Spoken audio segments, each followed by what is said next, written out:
Okay, that's another way, that's how we say this. Okay, so we're always talking, when we're talking about convergence of sequences, we can say it in lots of different ways.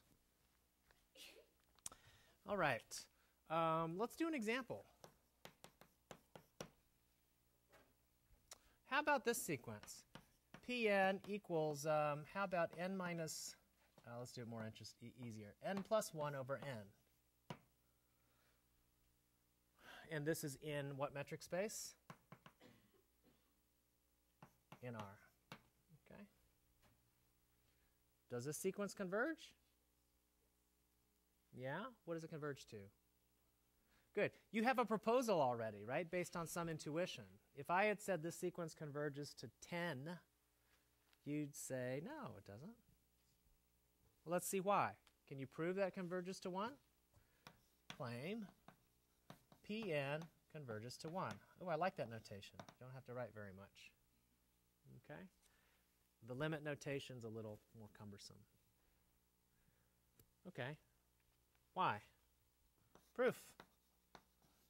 Okay, now, what do we have to do? We have to, what does this definition require us to do to show convergence? You usually already have a candidate, so it's the green part we're interested in. Steve? Ah, yes. So to establish convergence, your task, you're given an epsilon. Your task is to find an n, right? That's always how these kinds of this definition works. It's always your task. So your task is given epsilon. So okay, I'm going to write this before the proof. So this is scratch work. This is what we're thinking. What we're thinking is, given epsilon, our task is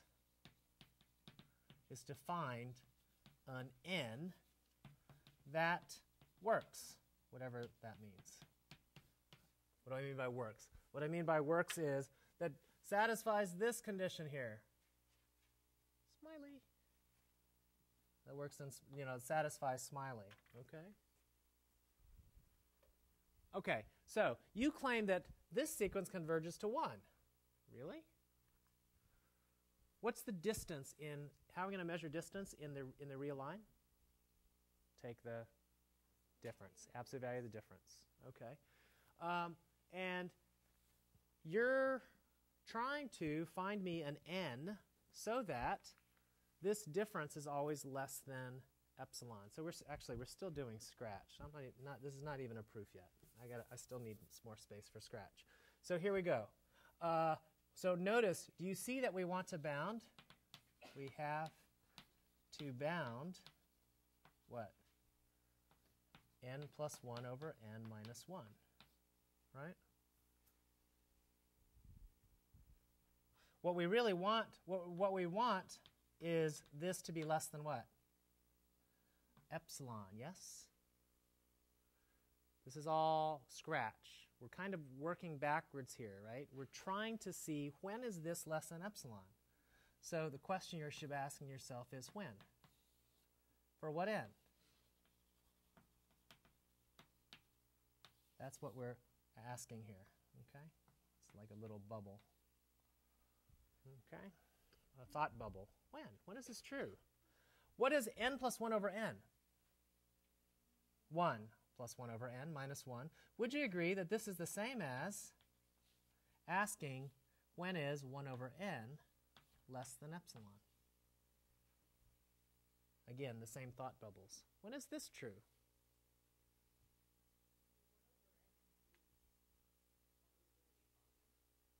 Well, 1 over is always going to be positive, so I really don't have to worry about the absolute values. That's true. Good. And what condition does that put on n?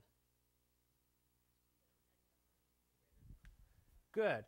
Would you agree that if I take the absolute value signs off, which I can do since this is always positive, that this is the same as, again, this is all still scratch. This happens when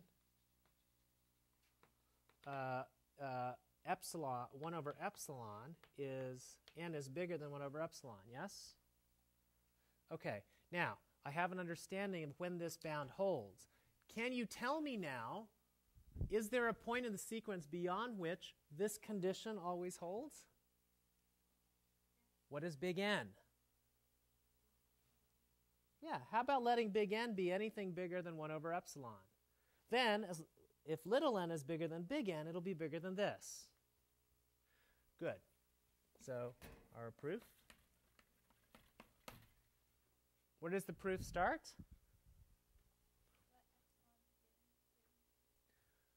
Yeah, so here's, I like saying it this way. Given epsilon bigger than 0, your job at the beginning of the proof is just to tell me what n works. You don't have to show your train of thought.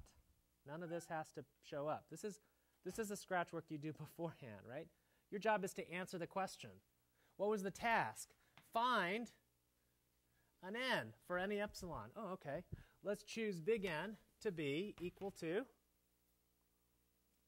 how about 1 over epsilon? I'm going to just make this slightly bigger, make the ceiling of 1 over epsilon, just to make sure it's a natural number.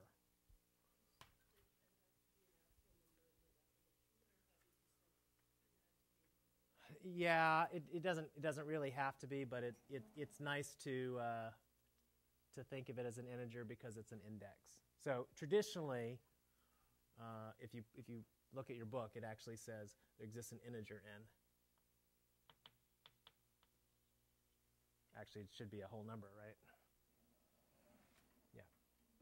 And so it's helpful to it's always traditionally thought of as a natural number. Okay, good. So choose n, and now you just have to demonstrate why this works, right? So how are we going to demonstrate that? For if, so we're just kind of saying, okay, well now take a look. N is bigger than big N, then n is bigger than 1 over epsilon. We're getting to be grown-ups now, so I'm assuming, and you can assume, the reader can make this jump, right? N is bigger than, you don't need to write out n equal the same thing, n equals this. You just showed them this, right? So now you just tell the reader n is bigger than 1 over epsilon. Do you think that the reader can make this jump? All I did was take off the braces. Right? Okay. Oh, okay. So then what? Is it true then that this distance is less than epsilon? Well, we know we're going to need this fact, right? So hence, I'll put a comma, hence 1 over n is less than or equal to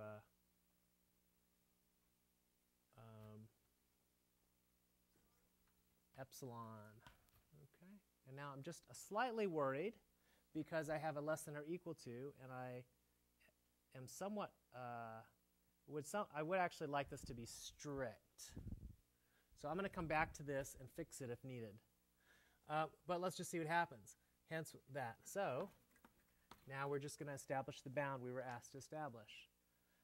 The distance from Pn to P is n plus 1 over n minus 1, which, again, you can expect the reader to do that. You don't have to show that much work, 1 over n. But this is definitely less than, well, yeah, it's less than or equal to epsilon. And so I want to actually make this strictly less than. So how can I adjust this to make this strictly less than? Yeah, how about adding 1 here? Then this is definitely strictly bigger than 1 over epsilon. This is definitely strictly less, and we have the desired inequality. Okay. Laura.